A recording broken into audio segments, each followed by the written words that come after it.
My dear students, welcome to NK Baba chemistry classes. जैसा कि हमने कहा था कि अब हम इंग्लिश मीडियम का भी वीडियो को अपलोड करेंगे।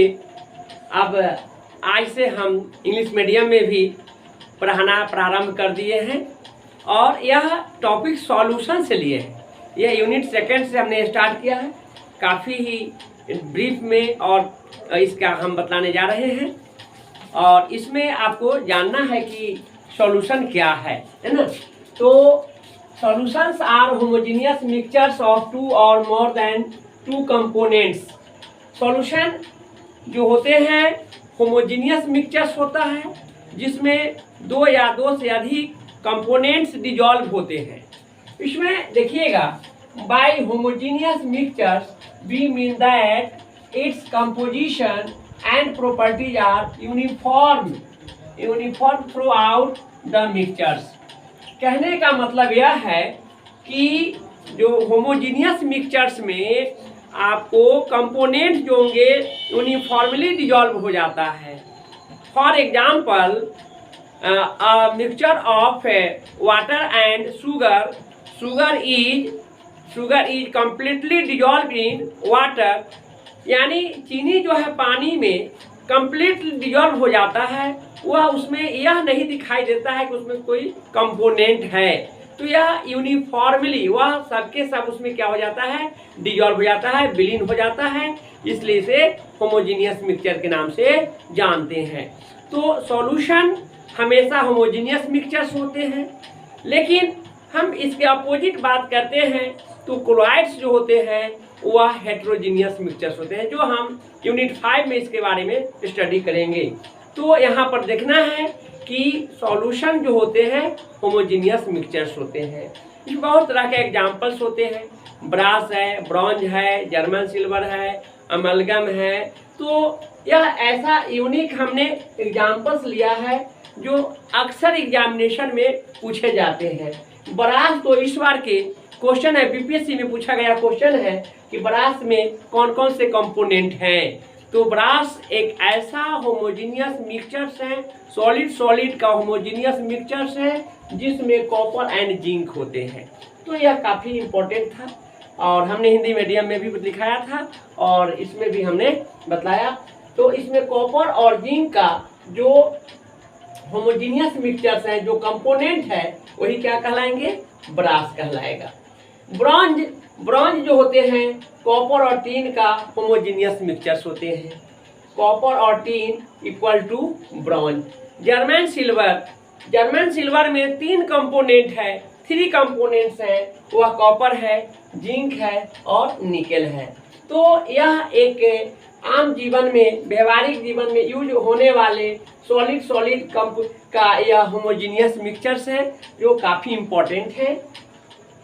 इसका कुछ इम्पोर्टेंट पॉइंट है जो हमारे जीवन में काफ़ी उपयोगी होते हैं, आवर लाइफ यूजेज होते हैं। उसमें हम देखेंगे 1 ppm इज पार्ट पर मिलियन। जो कंसंट्रेशन ऑफ सॉल्यूशंस होते हैं, जो सॉल्यूशन के कंसंट्रेशन का मेथड्स हैं जो आगे पढ़ेंगे। तो 1 ppm या मीन्स पार्ट पर million of fluoride ions in water prevents tooth decay, while 1.5 ppm causes the tooth to become mottled and high concentration of fluoride ions can be poison। यानी यहाँ पर हम कंसंट्रेशन की बात कर रहे हैं फ्लोराइड आयन का। यदि उसका 1 ppm फ्लोराइड आयन का कंसंट्रेशन होगा तो दांत जो है, जो टीथ जो है, वह आपको दंत छरित अर्थात दांत को डीके होने नहीं हो पाता है। लेकिन जैसे ही 1.5 ppm जब इसका फ्लोराइड आयन की कंसंट्रेशन हो जाता है तो दांत पीला होने लगता है और जैसे जैसे उम्र बढ़ने के अनुसार वह दांत पीलापन होने लगता है और इसकी कंसंट्रेशन बढ़ते जाता है। और 1.5 ppm से भी ज़्यादा यदि हाई कंसंट्रेशन फ्लोराइड आयन का होता है तो वह दांत टूट जाता है। अक्सर देखा जाता है कि बच्चों में टीथ जो होते हैं वह वाइट होता है, मिल्की टीथ जो होते हैं काफ़ी वाइट और स्ट्रांग होते हैं। लेकिन जैसे जैसे वह एडल्ट होते जाता है उसकी फ्लोराइड आयन की कंसंट्रेशन बढ़ने के साथ वह दांत पीला होने लगता है और ओल्ड स्टेज में वह दांत टूट जाता है। तो आप जानते हैं कि दांत का होना कितना अच्छी बात है, उसको स्मार्टनेस को बनाता है। लेकिन जैसे ही ओल्ड स्टेज में आने के बाद वह दांत टूटने के बाद उसका स्मार्टनेस घट जाता है। यह काफ़ी इम्पोर्टेंट बातें हैं। यह जो है फ्लोराइड आयन के कारण होता है, फ्लोराइड आयन की कंसंट्रेशन अधिक होने के कारण ऐसा होता है। तो आप जानेंगे next point, sodium fluoride rat poison होते हैं। सोडियम फ्लोराइड की कंसंट्रेशन जो होते हैं, फ्लोराइड आयन की कंसंट्रेशन, वह रेड पॉइजन होता है। काफ़ी इंपॉर्टेंट पॉइंट है, इसको ध्यान में रखेंगे। Sodium fluoride used at rat poison.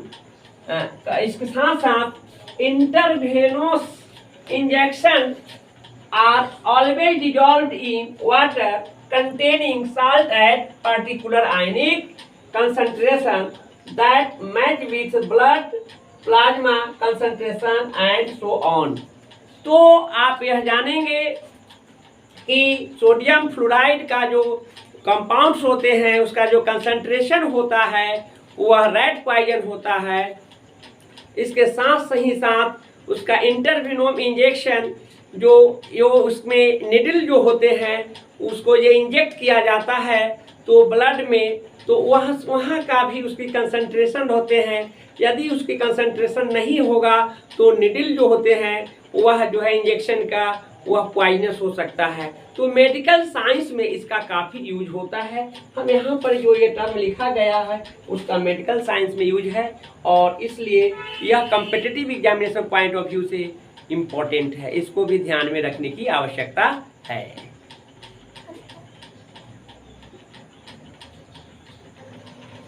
तो सॉल्यूशन में हमने बतलाया था कि उसमें होमोजीनियस मिक्सचर्स होता है, लेकिन आपको जो पढ़ना है वह बाइनरी सॉल्यूशन है। बाइनरी का मतलब टू होता है, यानी टू कंपोनेंट्स वाला जो सॉल्यूशन होगा उसे बाइनरी सॉल्यूशन कहते हैं। बाइनरी सॉल्यूशन टू कंपोनेंट्स, कौन कौन से टू कंपोनेंट्स होंगे? सॉल्यूट होगा और सॉल्वेंट होगा। सॉल्यूट का अमाउंट लिस्ट अमाउंट होंगे, यानी मिनिमम अमाउंट होगा इसकी मात्रा जो होंगे बहुत कम होगा, और सॉल्वेंट की मात्रा वास्ट अमाउंट बिग अमाउंट होगा। इसे W1 से रिप्रेजेंट करेंगे, ग्राम में मेजर किया जाता है। इसे W2 से मेजर करेंगे, रिप्रेजेंट करेंगे और ग्राम में मेजर करेंगे। तो यहाँ पर W1 से रिप्रेजेंट करते हैं मास ऑफ सॉल्यूट, W2 से रिप्रेजेंट करते हैं मास ऑफ सॉल्वेंट। तो mass of solution equal to mass of solute plus mass of solvent. तो यहाँ पर मास ऑफ सॉल्यूट को W1 and mass of solvent को W2। That means mass of solution equal to W1 plus W2। अब आप देखेंगे कि सॉल्यूशन में जो टू कंपोनेंट्स हैं, यानी solutions in which two components are called binary solution, और बाइनरी सॉल्यूशन को ही हम लोग कॉमनली सॉल्यूशन कहते हैं। जेनरली सॉल्यूशन का मीनिंग होता है बाइनरी सॉल्यूशन, यानी टू कंपोनेंट्स होंगे इसमें, है ना।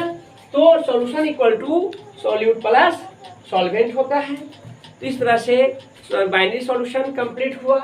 तो आप ये जानेंगे कि टाइप्स ऑफ सॉल्यूशन और टाइप्स ऑफ सॉल्यूशन जो होते हैं, फिजिकल प्रॉपर्टी जो होते हैं, अर्थात physical states on the basis of physical states, solution can be divided into three parts: gaseous solution, liquid solution and solid solution है।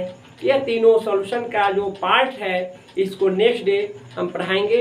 आज दुर्गा पूजा के रामनवमी के उपलक्ष्य में आज हम स्टार्ट किए हैं, एक छोटा सा वीडियो तैयार किए हैं इंग्लिश मीडियम में। नेक्स्ट डे जो है लंबे वीडियो रहेंगे और उसमें अधिक से अधिक समय दिया जाएगा और जिसका आगे आप लोग अध्ययन करेंगे। आज के लिए इतना ही रहने देते हैं।